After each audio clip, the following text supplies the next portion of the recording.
Hello everyone, কেমন আছো সবাই? আশা করছি সবাই খুব ভালো আছো। আমিও খুব ভালো আছি। আজকের ভিডিওটা একটা স্পেশাল ভিডিও। কিছুদিন আগে আমরা ঘুরতে গেছিলাম লাটাগুড়িতে, চাপড়ামারি ফরেস্ট, জলঢাকা। আজকে ভিডিওটা সেই সব নিয়ে। চলো তাহলে থাকো সাথে। আমরা কোথায় যাচ্ছি? আমরা চাপড়ামারি যাচ্ছি এখন। আচ্ছা, তারপরে ওখান থেকে দেখা যাক আর কোথায় যাওয়া যায়। আচ্ছা, এখন আমরা জলপাইগুড়ি শহরের টাউনেই আছি, চাপড়ামারির দিকে যাচ্ছি। চলো আজকের ভিডিওটা এখানেই স্টার্ট করলাম। তো আমরা এখন যাচ্ছি ফ্যামিলির সবাই মিলে। আমি, চর্দি ভাইয়ের হাজব্যান্ড, আমার ছেলের হাজব্যান্ড, ভাই, আমার এক যা, তার হাজব্যান্ড, সবাই মিলে যাচ্ছি চাপড়ামারি ফরেস্টের উদ্দেশ্যে, জলঢাকা নদী এবং তার আগে পড়বে লাটাগুড়ি। যাওয়ার পথে বেশ ভালোই আনন্দ হচ্ছিল, মজা হচ্ছিল, সবাই মিলে খুব মজা করছিলাম। আমরা অনেকদিন পর ফ্যামিলি হয়েছে এবং সবাই মিলে আনন্দ করতে করতে যাচ্ছিলাম। এখানে দেখো ছেলে একবার এইদিকে একবার ওইদিকে সিট টপকে টপকে কার কাছে যাবে, সবাই আহ্লাদে আটখানা। আর তো এইভাবেই যেতে যেতে প্রথমেই আমাদের যেটা পড়বে সেটা হচ্ছে তিস্তা সেতু, তিস্তা ব্রিজ পার করেই আমাদেরকে যেতে হয়, ময়নাগুড়ি পার করে। তারপরে অনেক সময় আমরা দমহনি দিয়ে ঢুকে যাই। তো যাই হোক, তিস্তা সেতু পার করেই আমাদেরকে যেতে হয়। এটা হচ্ছে তিস্তা ব্রিজ, আমি আগেই বললাম। তো এই জায়গাটা দেখতে খুব ভালো লাগে, কিন্তু একটা জিনিস দেখলে খুব মন খারাপ হয়। নদীর দিকে যখনই তাকাই, এই গরমে নদীর জল শুকনো, সারা বছরই জল প্রায় বলতে গেলে থাকেই না, মনটা খুব খারাপ হয়ে যায় দেখলে পরে।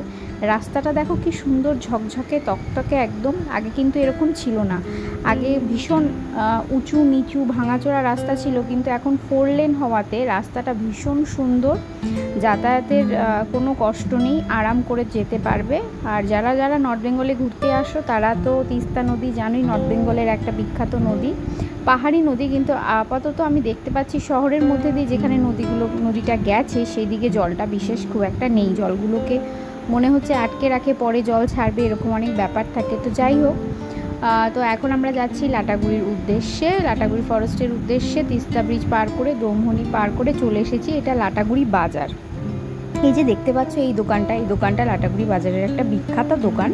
এই দোকানে বিভিন্ন রকমের মিষ্টি পাওয়া যায় এবং যারা যারা এই ট্যুরিস্টরা বাইরে থেকে আসে সবাইকে এই দোকানে একবার না একবার আসতেই হবে।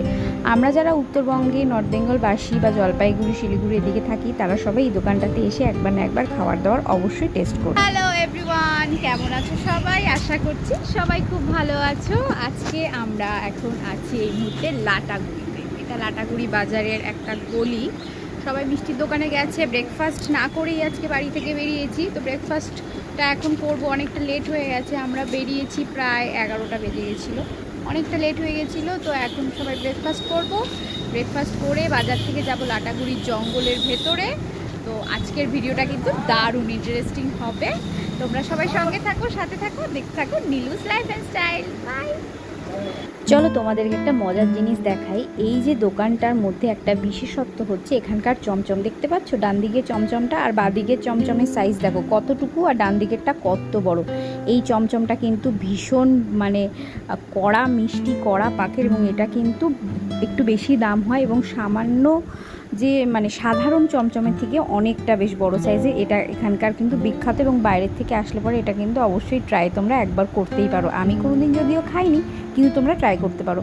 তো আমরা যেহেতু সকাল সকাল বেরিয়ে গেছিলাম, কোনো ব্রেকফাস্ট করিনি, চা বিস্কুট খেয়ে বেরিয়েছি। তো এই দোকানটাতে দেখলাম পুরি ভাজছে, তো সেখান থেকে পুরি তরকারি নিয়ে নিলাম। তরকারির পরিমাণটা অনেকটা কম ছিল।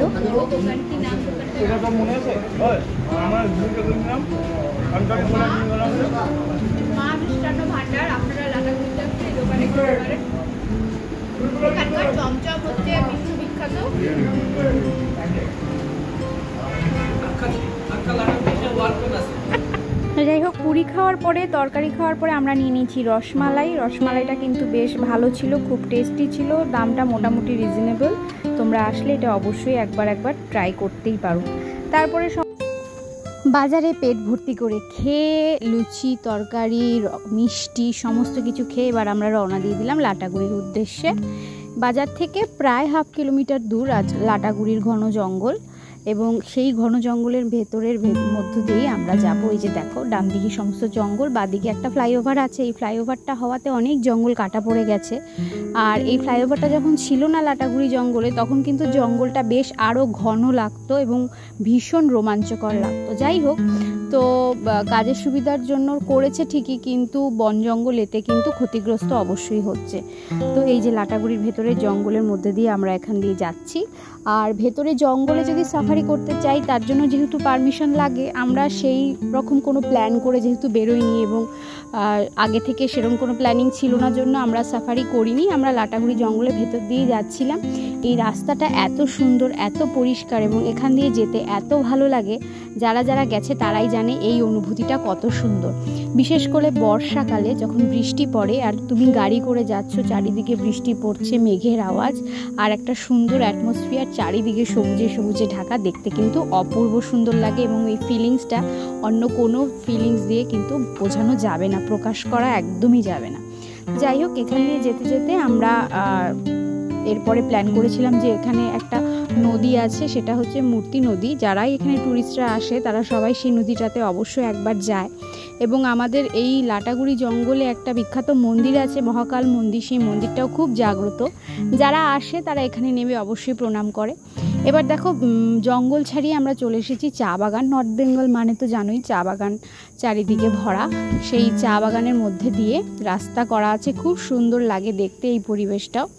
তো সেখান দিয়ে যেতে যেতে আমরা এরপরে চলে যাব মূর্তি নদীতে। মূর্তি নদীতে কিছুক্ষণ থাকবো এবং তারপরে সেখান থেকে দেখি কোথায় যাওয়া যায়।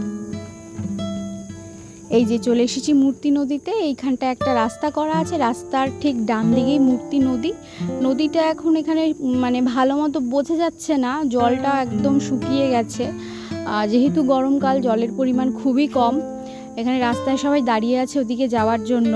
পরিবেশটা বেশ সুন্দর। এখানে কি বলো তো, বন্ধু বান্ধব মিলে, ফ্যামিলি মিলে একটা ছোটোখাটো ডে আউট বা একটা ছোট আউটিং, একটা উইকেন্ডে এসে ঘুরে যাওয়া, এরকম করলে পরে বেশ ভালোই লাগে। এখানে এখন অনেক ছোটোখাটো লজ, তারপরে অনেক হোটেল হয়েছে, থাকার জায়গাও আছে। সেরকম ব্যবস্থা করতে হলে আগে থেকে সেটা বুক করতে হবে। তো যাই হোক, জায়গাটা বেশ ফাঁকাই ছিল। ওদিকে ছেলে মেয়ে সবাই ঘোড়ার পিঠে উঠে বেশ মজা করছে, ওদের বেশ আনন্দই হচ্ছিল। তো ওদেরকে একটু এগুলো করে নিয়ে একটু ফটোশ্যুট করিয়ে জলে আর নামবো না, কারণ দেরি হয়ে যাবে জন্য। আর জলটা অনেকটা দূরে ছিল, অনেকটা যেতে হতো জন্য এই গরমের মধ্যে আমরা অত দূর যাইনি। তো আমরা প্ল্যান করেছি এরপরে এখান থেকে আমরা যাব চাপড়ামারি ফরেস্ট, দেন যাব আমরা জলঢাকা নদী। তো সেখানে গিয়ে কি করব না করব সেটা আমরা দেখাবো পরবর্তী ভিডিওতে। এবং এই ভিডিওটা এইটুকুই আজকে থাকবে। মূর্তিতেই আমরা এই ভিডিওটা শেষ করছি এবং পরের ভিডিওটা যেহেতু দিলে পরে অনেকটা লেন্দি হয়ে যাবে, তার জন্য আজকে ভিডিওটা এইটুকুই থাকবে। আর আশা করছি ভিডিওটা তোমাদের সবার ভালো লেগেছে। এই যে নদীটা দেখা যাচ্ছে, একদমই জল শুকনো হয়ে গেছে। গ্লোবাল ওয়ার্মিং, চারিদিকে এত গরম, আর কি হবে।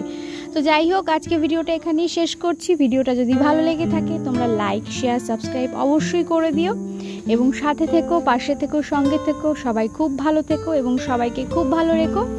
এবং তোমাদের সবার সাথে আমার আবার দেখা হবে পরবর্তী নেক্সট ব্লগে। তাহলে আজকে এটুকুই, পরবর্তী ব্লগটা দেখতে কিন্তু ভুলো না। Tata, bye bye.